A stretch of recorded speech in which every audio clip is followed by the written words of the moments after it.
తెలంగాణ ముఖ్యమంత్రిగా రెండవ ముఖ్యమంత్రిగా రేవంత్ రెడ్డి ప్రమాణ స్వీకారం అనంతరం ఏదైతే కాంగ్రెస్ పార్టీ ప్రవేశపెట్టిన 6 గ్యారంటీలో భాగంగా మహాలక్ష్మి స్కీమ్ లో మహిళలకు ఉచిత బస్సు సౌకర్యం కల్పించింది. అది ప్రారంభం కూడా అయిపోయింది మన డిసెంబర్ 9 తారీఖు నుంచి. దీనికి సంబంధించి ఆటో డ్రైవర్లు చాలా మంది వాపోతున్నారు. ముఖ్యంగా మాకు గిరాకీ రావట్లేదు, మహిళలందరూ ఆటోలో కాకుండా బస్సు దగ్గర బస్ స్టాప్ లైన్ కడుతున్నారని చెప్పి మనతో పాటు కొంతమంది ఆటో అన్నలు ఉన్నారు, మాట్లాడదాం. నమస్తే అన్న. నమస్తే అన్న. ఎట్లా పరిస్థితి ఎట్లుంది మీది? ఈ ఉచిత బస్సు మహిళలకు పెట్టినప్పటి నుంచి మీకు ఏమైనా ఎఫెక్ట్ ఉందా? మాకు 50% ఎఫెక్ట్ ఉంది. ఈ మహాలక్ష్మి పథకం అని చెప్పి ఒకటి పెట్టేశారు. ఆటోలని ఫ్రీగా బస్సులో పంపించినప్పుడు మరి మా ఆటో డ్రైవర్లు కూడా ఏదైనా ఒక ఉపాధి కల్పించాలి కదా. రెండోది ఓలో ఊబర్ వచ్చేసి, క్యాబ్లు ర్యాపిడో వచ్చేసి మాకు దాంతో కూడా మాకు ఎటువంటి కారబారు లేదు. మేము ఆటోలు నమ్ముకొని జీవనోపాధి ఉంది కాబట్టి మాది ఈరోజు మాకు అనుకున్నంత టార్గెట్ మాకు చేయలేకపోతున్నాము. మహా వస్తే తీసినా పొద్దున్న సాయంత్రం వస్తే తీసినా ఒక 500 వస్తే దానికి మహా ఎక్కువ. అందులో మళ్ళీ మేము గ్యాస్ పోసుకోవాలి, గ్యాస్ ఇవ్వడంగా పెరిగిపోతూ ఉన్నాయి కదా. మరి మాకు ఆటో డ్రైవర్లకు కూడా ఏదైనా కొంచెం ఈ కాంగ్రెస్ ప్రభుత్వం గుర్తుంచుకొని మా ఆటో డ్రైవర్లకు ఏదైనా ఒకటి సాయం చేసి ఏదైనా ఒక ఉపాధి కల్పిస్తే మంచిదని చెప్పి మేము కోరుకుంటున్నాము. మీ ఆటో డ్రైవర్ల కోసం స్కీమ్ అయితే ఏం పెట్టలేదు కదా వాళ్ళు? ఎటువంటి స్కీమ్ లేదు మాకు. మేము అనుకుంటాం అనవసరంగా వచ్చింది కాంగ్రెస్ గవర్నమెంట్ అని చెప్పి అనుకుంటున్నాము. దీనివల్ల మాకు ఎందుకంటే వచ్చిన కొద్ది రోజులకే చేసినా ఇలాంటి పెట్టినప్పుడు మేము గత కొన్ని సంవత్సరాల నుంచి ఉన్నాం ఆటో ఫీల్డ్లో. జస్ట్ మీరు వచ్చి చేసినా కనీసం 10 రోజులు కాలేదు. 10 రోజులకే చేసినా మీరు మహాలక్ష్మి పథకం తీసుకొచ్చారు కూడా కాలేదు. ఇంకా అదే చెప్తాను. మళ్ళీ ఒకవైపు హరీష్ రావు మీ పథకాలని ప్రవేశపెట్టండి, తెలంగాణలో కాంగ్రెస్ వచ్చిన తర్వాత అన్ని అమలు చేస్తున్నారు, చేయలేని వాళ్ళు అంటుంటే వీళ్ళు చేస్తున్నారు కదా. చేయట్లేదు కదా వీళ్ళు ఎక్కడ చేశారు? ఇంతకుముందు బీఆర్ఎస్ ప్రభుత్వం ఉన్నప్పుడు ఇష్టం మాకు వాళ్ళు ఆటో ఫిట్నెస్ మాకు ఫ్రీ అని చెప్పారు కేసీఆర్ గారు వచ్చి ఉంటే. కానీ ఈ గవర్నమెంట్ వచ్చిన వల్ల ఇష్టం మేము అనవసరంగా మహిళలకన్నా ప్రతి ఇంట్లో మహిళలు ఉంటారు కదా, మీ ఇంట్లో కూడా మహిళలు ఉంటారు, వాళ్ళందరికీ అంటే మంచిగా అయినట్టే కదా ఫ్రీ అంటే. అరే వాళ్ళు ఎవరో నా వైఫ్ ఒకటి ఉందండి, ఆ మొక్కది పోతే అయిపోద్దా? నాకు అయిపోద్ది చెప్పండి. ఆ మొక్క తెలిపోతాను బస్సులో నేను ఎలా బతకాలి అంటే బస్సు వెళ్ళిపోతే అయిపోద్దా? నిజంగా ఎఫెక్ట్ ఉందంటారా? లేడీస్ అందరూ బస్ స్టాప్ లో లైన్ కడుతురా? బస్ స్టాప్ లో పబ్లిక్ అయితే చాలా మంది. నిన్న సండే చూసాం మేము ఇక్కడ అమీర్పేటలో. దాదాపు చూసిన అనుకుంటాను చూసిన ఎప్పుడు చూలే. ఏ బస్ స్టాప్ చూసినా లేడీసే ఉన్నారు చాలా మటుకి. ఎవరు చూసినా ఒక ఆటోనే కట్టలేదు. అటువంటి ప్రాబ్లమ్స్ ఉంది. మాకు కొంచెం వరకు ఏంటంటే మేమేం చెప్తున్నామంటే ముఖ్యంగా గవర్నమెంట్కి మా ఆటో డ్రైవర్ని కొంచెం గుర్తు పెట్టుకొని మాకు ఏదైనా ఉపాధి కల్పించి మాకు ఏ విధంగా సాయం చేస్తే బాగుంటుందని చెప్పి మేము అనుకుంటున్నాము. అది సాయం చేయాలంటారు అంతే. ఎందుకంటే మరి లేకపోతే కష్టం కదన్నా. ఇప్పుడు ఊబర్ వచ్చింది, ఓలా వచ్చింది, ర్యాపిడో వచ్చింది, బైకోడు వానికి ఎల్లో ప్లేట్ లేదు. ఎల్లో ప్లేట్ ఉందా? ఎల్లో బంపర్ లేదు వానికి. వాటి తీసుకెళ్ళిపోతున్నాడు.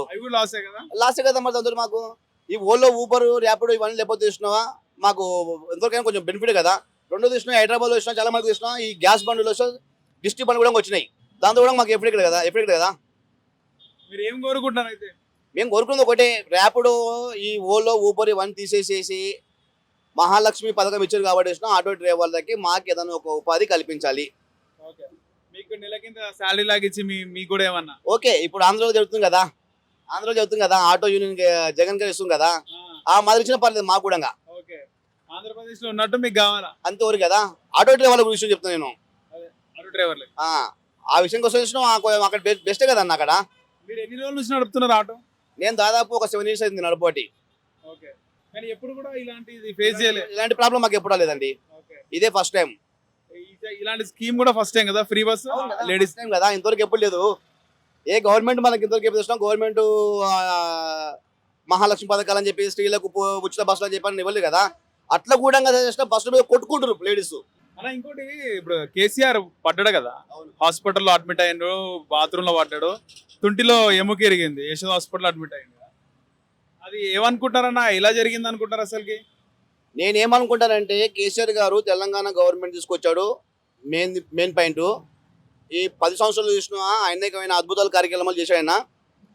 హైదరాబాద్లో చాలా డెవలప్ చేశాడు. రెండోది చూసిన డిస్టిక్లో కూడా అందరికీ రైతులకి ఎరువులకి అమౌంట్ ఇచ్చాడు, నీళ్ళు ఇచ్చాడు. కాబట్టి ఆయన 10 సంవత్సరాలు ఈ రాష్ట్రాన్ని పరిపాలించేసిన తర్వాత చూసిన ఒకేసారి చేసిన ప్రజలు దెబ్బేసి లోపలికి ఆయన ఇంకా మైండ్ అప్సెట్ అయిపోయిందని చెప్పి నేను అనుకుంటున్నాను. చాలా మంది ఇది పడలేదు, స్టార్టింగ్ లో ఇది డ్రామా అని కూడా అన్నారు, కానీ ఇంకా అడ్మిట్ అయి ఉండు కదా ఆయన.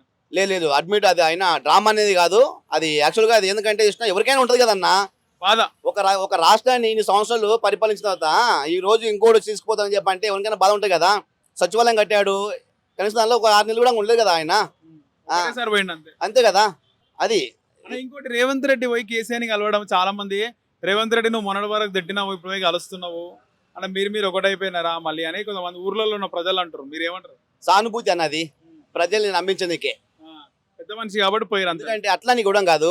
నీవు అధికారంలో లేనప్పుడు ఏమో హరేతోనే కొట్టేసినావు, ఇప్పుడు అధికారంలోకి వచ్చిన చేసినా ఇప్పుడు నువ్వు పోవాలి తప్పదు కదా. పలికి మాలనోడు అది అని అన్నాడు కదా. తప్పదు కదా. కల్వకుంట్ల ఏంటి పిచ్చకుంట్ల ఏందని మాట్లాడినావు కదా నువ్వు ఒకప్పుడు. ఆయన వయసే కదా, నీ వయసే కదా. రేవంత్ రెడ్డి అంతే కదా. రేవంత్ రెడ్డి మాట్లాడడం కరెక్ట్ కాదు కదా. అవునా కదా. అందువల్ల నేను ఏమంటానంటే కృష్ణ, ఈ రోజు ఆయన ఓట్ల గురించి ప్రజల్ని మొత్తం ఉల్టా చేసేసాడు. మొత్తానికి సీఎం పదవిలో కూర్చున్నాడు. చూద్దాం ఈ 5 సంవత్సరాలు ఏం జరుగుతుంది. చేసిరా ఇట్లా రేవంత్ రెడ్డి ముఖ్యమంత్రి అవుతారని? నేను అసలు అనుకోలేదన్నా. నేను ఒక కాంగ్రెస్ ప్రభుత్వం కాదు, నేను టీఆర్ఎస్ ప్రభుత్వం కాదు. నా అభిమానం ఏంటంటే ఇష్టం చంద్రశేఖర్ రావు. కేసీఆర్ ఎప్పటి నుంచి అది కూడా ఈ 10 సంవత్సరాల నుంచి నా వైపు కూడా నేను చదువుకున్నాను, జాబ్ లేదు. నా వైపు చదువుకుంది బీఎస్సీ, నేను బీఎస్సీ చేశాను, ఏం లేదు. ఆర్డర్ అనిపిస్తుంది. అంత తప్పదు కదా మరి. అంటే జాబ్ రాలని చెప్పానుకో ఇంట్లో ఉంటే అయిపోతుందా? కుటుంబం పోషించుకోలేం కదా. నోటిఫికేషన్ వచ్చినప్పుడు చేస్తారు, అప్పుడు వస్తాయి జాబులు. అంతేగాని టీఎస్ ప్రభుత్వం ఉన్నప్పుడు ఇష్టం ఎటువంటి ప్రాబ్లమ్స్ లేవన్నా. ఏ ఆటో డ్రైవర్లు కానీ ఏ ప్రజలకు కానీ ఎటువంటి ఇబ్బంది, ఎటువంటి ప్రాబ్లమ్స్ జరగలేదు. ఇది స్టార్టింగ్. కాంగ్రెస్ ప్రభుత్వం వచ్చి తీసిన 10 days కూడా కాలేదు. ఈ 10 days లో తీసిన మహాలక్ష్మి పథకం తీసుకొచ్చాడు. గ్యాస్ 500కే గ్యాస్ అంటున్నాడు. మహిళలకు 2500 రూపాయల ప్రతి మహిళకు వస్తుంది అంటున్నారు. అందరి ఇంటికి 2500 వస్తాయి మహిళలకు. ఎవరు ఇస్తారు? కాంగ్రెస్ ప్రభుత్వం మహాలక్ష్మి పథకంలో భాగంగా. అవును, బీఆర్ఎస్ చూడడానికి ఇచ్చేవాళ్ళు కదన్నా. బీఆర్ఎస్ ఇంకా 400 రూపీస్ చెప్పారు గ్యాస్ సిలిండర్, ఈయన ఇంకా 500 చెప్పాడు. ఏంటి ఉపయోగము? బీఆర్ఎస్ ఉండే కదా, మళ్ళీ 1000 రూపాయలు 900కి వచ్చింది కదా, అప్పుడు ఎందుకు ఎలా అంటారు? సెంట్రల్ గవర్నమెంట్ అది. ఇప్పుడు అంటే పథకాలు తీసుకొచ్చారు కదా వీళ్ళు, మేనిఫెస్టో తీసుకొచ్చారు కాబట్టి కంపల్సరీ ఇవ్వాల్సిందే కదన్నా. ఇప్పుడు కాంగ్రెస్ ప్రభుత్వం 500 చెప్పారు, 500 కూడా వచ్చిన ప్రధాన అమలు చేయలేదు అది ఇంకా. అంటే రేవంత్ రెడ్డి ఏమంటుండో ఎన్నికల ముందు అన్నాడు, మేము 500 పెట్టామని చెప్పి కేసీఆర్ 400కే పెట్టిండు. మళ్ళీ మీ ప్రభుత్వం ఉంది కదా, ఇన్ని రోజులు ఎందుకు తక్కువ చేయలే అన్నాడు. అరే ఇంత రోజులు ఎంత అంటే పైన సెంట్రల్ గవర్నమెంట్ అయినప్పుడు ఈయన చేసి చెప్పండి ఒక మాట. ఒక రాష్ట్రం ఏమైనా చేయగలుగుతుందా? అవునా కదా. ఇప్పుడు ఎట్లా చేస్తాడా అన్నాడు. ఇప్పుడు ఎట్లా చేస్తాను చెప్పంటే రాష్ట్రంతో ఇప్పుడు ఏదైనా రంగం కొట్లాడి తీసుకొద్దామని చెప్పాను ఇంకా ఉద్దేశంతో ఆయన 400 రూపాయలకి తీసుకొచ్చాడు కేసీఆర్ గారు. అన్న నేను ఒకటి మాట చెప్తానన్నా, నేను చెప్పేది ఏంటంటే ఇచ్చిన కేసీఆర్ ప్రభుత్వం ఇచ్చినాడు కదా, ఈ ప్రభుత్వం చేస్తే షూర్ నేను ఓకే అనుకుంటాను. కానీ నాకు డౌటే. రేవంత్ రెడ్డి మీద నమ్మకం లేదా? నా గ్యారెంటీ లేదన్నా. మా డిస్టికే, నాది మహబూబ్నగర్ డిస్టిక్. ఉమ్మడి మహబూబ్నగర్ డిస్టిక్ నాది నగర్ కర్నూలు. జనార్దన్ రెడ్డి మరిజన్ రెడ్డి ఓడిపోయాడు. రాజేష్ రెడ్డి సొంతం నా విలేజ్ ఓడే. కూచుకుల రాజేష్ రెడ్డి సొంతం నా విలేజ్ అనేది కూచుకుల రాజేష్ రెడ్డి. కూచుకుల దామోదర్ రెడ్డి వాళ్ళ ఫాదరు ఎమ్మెల్సీ, వాళ్ళ సన్ను. ఆయన ఎవరికి తెలియదు కూడా. ఆయన ఫస్ట్ టైం జనార్దన్ రెడ్డి మంచోడు అంటారు కదా, ఎట్లా ఓడిపోయింది మరి? చెప్తున్నాను కదా అన్న, డబ్బులు ఇచ్చి ఎవడైనా గెలవగలుగుతారన్నా. వేమంటారా కాంగ్రెస్? వేవేమని చెప్పండి. ఇంకా ఇగో ఉన్నాయి కదా మన రేవంత్ రెడ్డి గారు, అంతే. మైనంపల్లి మల్కాజ్గిరిలో పోటీ చేసిన హనుమంతరావు ఓడిపోయాడు. ఆయన కాంగ్రెస్ లోకి వచ్చింది కదా. బీఆర్ఎస్ వాళ్ళు మస్తు డబ్బులు ఇచ్చినారు, అందుకే బీఆర్ఎస్ గెలిచింది. నేను సిట్టింగ్ ఎమ్మెల్యే నన్ను మల్లారెడ్డి మల్లారెడ్డి అల్లుడు. అదే మల్లారెడ్డి అల్లుడు మరి రాజశేఖర రెడ్డి మల్కాజ్గిరి. అలాంటి డబ్బులు ఆయన ఒకరికి ఇస్తే అందరికి ఇవ్వాలి కదా బీఆర్ఎస్ ప్రభుత్వం. ఒకరికి అవునన్నా. ఇప్పుడు అంతమంది 119 నియోజకవర్గాలు ఉన్నప్పుడు 119 నియోజకవర్గాలు పంచాలి కదా అమౌంట్ బీఆర్ఎస్. ఆయన ఒకరు ఎట్లా పంచుతాడు? ఆయన ఒకరికి ఎట్లా ఇస్తారు పంచడానికి? ఇవ్వరు కదా. మొత్తానికి కాంగ్రెస్ పార్టీ డబ్బులు వంచి అధికారంలోకి వచ్చింది. కాంగ్రెస్ ప్రభుత్వం డబ్బులు వంచింది అనేది ఒక ప్రచారం జరిగింది. ఓకే, ప్రజలు కూడా చేసిన మొత్తానికి ప్రజల్ని ఏదో రకంగా గోల్ చేసేసారు. పిచ్చోని చేసిరా కేసీఆర్ ని. ప్రజలు కూడా కేసీఆర్ ని మోసం చేశారంట. ఖచ్చితంగా మోసం చేశారు కదా. ప్రజలు 10 సంవత్సరాలు వచ్చిన తర్వాత చూసినవా, రైతు బంధు తీసుకున్నాడు, రైతు బీమా తీసుకున్నాడు, కళ్యాణ లక్ష్మి తీసుకున్నాడు, షాదీ ముబారక్ తీసుకున్నాడు, పింఛన్ తీసుకున్నాడు, ఓకేనా, వాటర్ తీసుకున్నాడు. నువ్వు తెలంగాణ గవర్నమెంట్ లో పుట్టి పెరిగినోడివి, తెలంగాణ తీసుకొచ్చినోనికి నువ్వు సపోర్ట్ చేయకుండా వీళ్ళకి సపోర్ట్ చేస్తావన్నా. ఈ ఓటర్ని ఫుడ్ తిని ఇంకో ఓటర్ పోయి బిల్లు కడితే ఊకుంటాడు వాడు? ఊకోడు కదా. అంతే కదా. మరి ఇప్పుడు కేసీఆర్ ప్రభుత్వం అయితే ఆయన ఎవరికైతే అన్యాయం చేయలేదు కదా. ఆయన పెద్ద మనిషి, ఆ వయసు కూడా చేసినా బాగానే పోరాడాడు. వాళ్ళ సన్ను కూడా కేటీఆర్ గారు కూడా చేసినా బాగానే పోరాటం చేశాడు. హైదరాబాద్ చూశారు కదా మీరు, ఓ 10 years బ్యాక్ ఎట్లుంది హైదరాబాద్?